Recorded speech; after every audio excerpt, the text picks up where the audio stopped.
When you talk about freedom, don't point to that beloved parchment, the Constitution, as a symbol of your enduring freedom.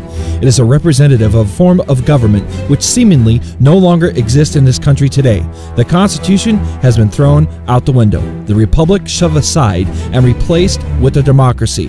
The thing is, most people in this country remain unaware that this is so because they simply do not know the truth, what lies beyond the myths. Your so-called government is not going to tell you either. To even begin to understand what has happened to the Republic, we must look backward in time to a period following the Civil War. We must go back to the year 1871, which was the beginning of the decline of the Republic.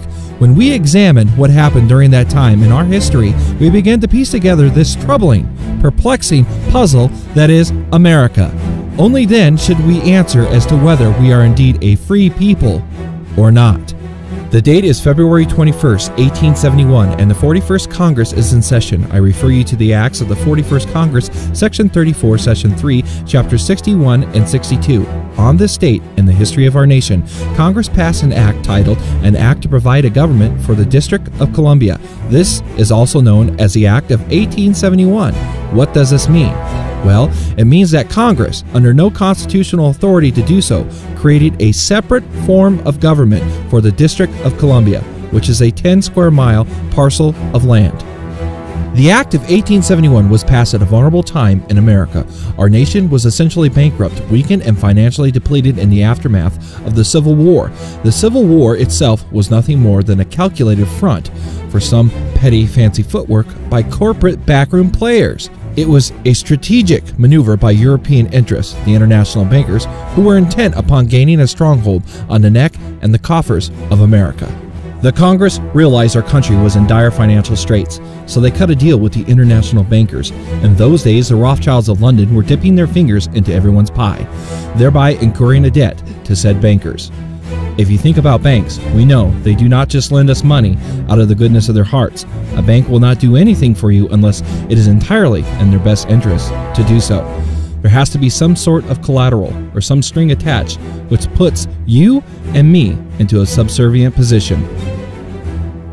This was true back in 1871. The conniving international bankers were not about to lend our floundering nation any money without some serious stipulations. So, they devised a brilliant way of getting their foot in the door of the United States, a prize they had coveted for some time but had been unable to grasp thanks to our founding fathers who despised them and held them in check, and thus the Act of 1871 was passed. In essence, this act formed the corporation known as the United States. Note the capitalization because it is important. This corporation, owned by foreign interests, moved right in and shoved the original organic version of the Constitution into a dusty corner. With the Act of 1871, our Constitution was defaced in the sense that the title was block capitalized and the word for was changed to the word of in the title. The original Constitution drafted by the Founding Fathers was written in this manner: the Constitution for the United States of America. The altered version reads, the Constitution of the United States of America. It is the corporate constitution. It is not the same document you might think it is. The corporate constitution operates in an economic capacity and has been used to fool the people into thinking it is the same parchment that governs the republic. It absolutely is not. Capitalization, an insignificant change, not when one is referring to the context of a legal document. It isn't. Such minor alterations have had major impacts on each subsequent generation born in this country. What the Congress did with the passage of the Act of 1871 was create an entirely new document, a constitution for the government of the District of Columbia. The kind of government they created was a corporation. The new, altered constitution serves as a constitution of the corporation and not that of America. Think about that for a moment. Incidentally, this corporate constitution does not benefit the republic. It serves only to benefit the corporation. It does nothing good for you or me, and it operates outside of the original constitution. Instead of absolute rights guaranteed under the organic constitution, we now have relative rights or privileges. One example of this is the sovereign's right to travel, which has been transformed under corporate government policy into a privilege, which we must be licensed to engage in.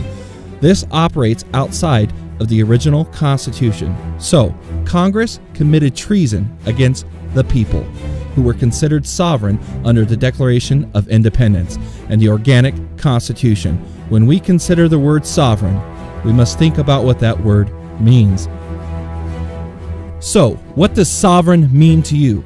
According to Webster's dictionary, sovereign is defined as chief or highest supreme, supreme in power, superior in all to all others, independent of and unlimited by any other, possessing or entitled to original and independent authority or jurisdiction. In other words, our government was created by and for sovereigns, the free citizens who were deemed the highest authority. Only the people can be sovereign. Remember that. Government cannot be sovereign. We can also look to the Declaration of Independence, where we read, "Government is subject to the consent of the governed." That's supposed to be us, the sovereigns. Do you feel like a sovereign nowadays? You see, you are presumed to know the law. This is ironic because as a people, we are taught basically nothing about the law in school. We are made to memorize obscure factoids and paragraphs here and there, such as the preamble, and they gloss over the Bill of Rights. But we are not told about the law, nor do our corporate government schools delve us into the Constitution in any great depth. After all, they were put into place to indoctrinate and dumb down the masses, not to teach us anything. We were not told that we were sold out to the foreign interest and made beneficiaries of the debt occurred by Congress to the international bankers. For generations, American citizens have had the bulk of their earnings confiscated to pay on a massive debt that they as a people did not incur. There are many, many things the people have not been told.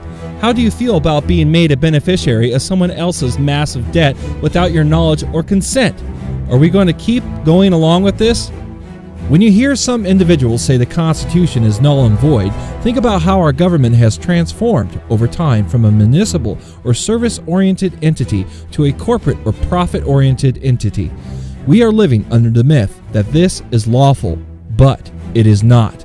We are being ruled by a de facto or unlawful form of government, the corporate body of the deathmongers, the controllers. With the passage of the Act of 1871, a series of subtle and overt deceptions were set in motion, all in conjunction and conclusion with the Congress, who knowingly and deliberately sold the people down the river. Did they tell you this in government school? I doubt it. They were too busy drumming the fictional version of history into your brain and mind. By failing to disclose what they did to the American people, the people became ignorant of what is happening. The United States government is basically a corporate instrument of the international bankers. This means you are owned by the corporation from birth to death. The corporate United States also holds ownership of all your assets, your property, and yes, even your children. Does this sound untrue? Think long and hard about all those bills you pay, all those various taxes and fines and licenses you must pay for. Yes, they got you by the pockets. Actually, they had you by the ass for as long as you've been alive. In your heart, you know it's true. Don't believe any of this? Read up on the 14th Amendment. Check out how free you really are.